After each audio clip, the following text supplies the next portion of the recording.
Je vais vous faire un pansement, puis nous ferons tous un massage. Là, tout va vraiment très bien. C'est une escarre. Je m'appelle Larissa, je travaille comme sœur de charité à la Croix-Rouge, à qui j'apporte mon aide aux personnes seules et malades. S'il y a des indications médicales, il peut s'agir d'escarres, d'ulcères trophiques ou de plaies infectées. Tout cela doit être soigné. Oui, j'ai une formation médicale. Je suis infirmière car mon mari était militaire et j'ai aussi servi dans l'armée soviétique. J'ai travaillé dans des hôpitaux militaires. J'ai été infirmière en chef pendant 6 ans dans l'extrême nord. Mishka était très discipliné. Je lui donnais du lait concentré. Il le prenait d'un coup puis partait. Des ours blancs? Oui, des ours blancs. Énormes, avec leurs petits. J'ai vécu 13 ans en Estonie.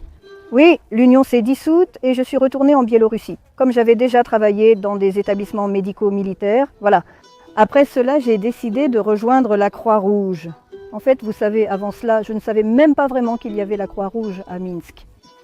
Je passe devant le cinéma Mir, je vois la Croix-Rouge, je me demande ce que c'est, la Croix-Rouge. J'entre et je dis « Écoutez, qu'est-ce que vous faites ici ?» Elle me répond « Oh, en plus vous êtes médecin, alors venez vite travailler avec nous. » C'est comme ça que je me suis retrouvée là-bas. Ce garçon-là, c'est le plus âgé chez nous. Quel âge as-tu? 2, 80, c'est ça, c'est le plus âgé. Et la plus jeune, c'est Sivak Nastia, elle a 22 ans, je crois. C'est cette fille qui était dans le coma, en mort clinique, et qu'ils ont sauvée. Alors, Nastia, comment vas-tu? Ça va? Ça va? Pas seulement ça va, c'est carrément génial, vraiment, bravo. Salut, je suis Lyoche Souchnikov et je mène le projet Pas une petite personne. Larissa Dmitrievna est incroyable et très joyeuse, voire drôle. À la fin de l'épisode, certains d'entre vous tomberont sûrement amoureux d'elle. Vous découvrirez bientôt ce qui nous a le plus surpris. Croyez-moi, quand je l'ai appris, j'ai demandé plusieurs confirmations. Abonnez-vous, commentez et likez pour partager ce reportage avec un maximum de personnes. À très bientôt. Au revoir. Je viens, parfois je vois qu'il faut nettoyer, je retrousse mes manches et je nettoie. Je ne trouve pas ça honteux. Eh bien, j'avais des soucis domestiques, des problèmes domestiques difficiles. Tu viens le voir, il dit « Mon réfrigérateur est en panne, je n'ai nulle part où mettre mes courses. » Je vais à l'atelier et dis « Les gars, voyez ce qu'on peut faire avec ce réfrigérateur. Il faut lui couper les ongles et changer les couches. » Oui, il faut aussi le laver, bien sûr. Pour ceux qui ont beaucoup de cheveux sur la tête, j'invite toujours un coiffeur. Eh bien, mon coiffeur, c'est encore un bénévole, mon fils cadet, il coupe très bien. Et puis, on fait ce que j'appelle une coupe hérisson. Une coupe hérisson. Ça ne vous fait pas mal comme ça? Non, non ma chérie, n'est-ce pas? J'appelle ça un mini-massage. Voilà ma chérie, voilà. J'ai 8 personnes dont je m'occupe, je travaille avec des cliniques. Et ensuite, ils sont venus à notre bureau. Bien sûr, il y a des appels, les gens se contactent, comme vous l'avez demandé. Oui, ils se transmettent des informations et demandent de l'aide. Je le prends en charge et nous collaborons avec lui jusqu'à la fin de ses jours. S'il s'agit d'une personne seule et s'il y a besoin de soins ou de pansements, je m'occupe de tout cela. Et quand je vois qu'il est déjà, on peut dire, guéri, alors je le confie aux soins de ses proches. Et comment considérez-vous vos protégés? Qui sont-ils pour vous? Eh bien, comme des enfants, même ceux qui étaient des vieux grincheux, n'est-ce pas? Nous avons finalement trouvé un terrain d'entente. Eh bien, l'année dernière, j'en ai eu un, j'allais chez lui pendant 3 mois. Il disait que je voulais lui prendre son appartement, mais je lui ai expliqué que j'en avais déjà un. Pourtant, il se plaignait sans cesse. Quand il a guéri, il m'a dit « Si je remarque que je vous emmènerai au théâtre. Tu mangeras l'orange plus tard, oui, et tu me diras si elle était bonne ou pas, et alors j'en apporterai d'autres, d'accord? Bon, d'accord. » Je devais enterrer ceux dont je m'occupais. En voici un, je vous dis qu'il est enterré, là où mon père est enterré. Oui, et nous avons même érigé une stèle. Il a laissé une certaine somme, oui. Et donc, nous avons pensé qu'il fallait aussi contribuer et lui ériger une stèle. Et maintenant, quand nous visitons les cimetières de mes parents, il s'y trouve aussi, et il est toujours en général visité, il n'est pas oublié. Pourquoi? Parce qu'avec le temps, ils finissent par devenir une sorte de famille, vous voyez? Voilà. Et ma conscience ne me permet pas, oui, de simplement les abandonner, et c'est tout. Allez, vas-y, vas-y, vas-y, aujourd'hui tu es comme ça, le voilà, le chien. C'est bon, mon lapin, c'est bon, c'est bon, c'est bon, ça fait mal, tout doux, on reste tranquille, on reste allongé, on reste tranquille. Je serai très prudente. Quelle est la relation avec les proches? Excellente. Oui, nous luttons main dans la main avec eux pour le malade. Voilà. Il m'est arrivé un cas intéressant. En fait, elle s'est retrouvée seule, elle n'avait pas d'enfant, mais des proches se trouvaient en Ukraine. En arrivant, j'ai ouvert la porte et crié « Il y a quelqu'un ?» Personne ne répondait. Heureusement que je suis entrée dans la cuisine. Elle était au sol, inconsciente. J'ai appelé les voisins et nous l'avons portée au lit. Mais j'ai remarqué sur le mur, en cas de problème, il y avait un numéro de téléphone à appeler. Vous comprenez? Vous savez bien dans quel état elle est. Elle est seule. La femme a environ 65 ans. Après un accident vasculaire cérébral, elle vit dans son appartement de 3 pièces. Quand la grand-mère est tombée malade, elle avait un fils avec sa famille. Mais elle souffrait de graves escarres. Voilà. Et on m'a en quelque sorte interdit d'aller la voir, parce que j'étais sa seule bouffée d'air frais, oui, avec moi, vers la liberté, comme on dit. C'est comme ça que je m'exprime, voilà. Eh bien, et puis quand ma petite fille vient ouvertement et dit « Mamie, tu vis encore ?» Oui, oui, oui, oui, oui. Mais il y a eu des moments qui m'ont vraiment réjoui. C'est quand les fils, c'est très rare d'en rencontrer qui prennent soin de leur mère.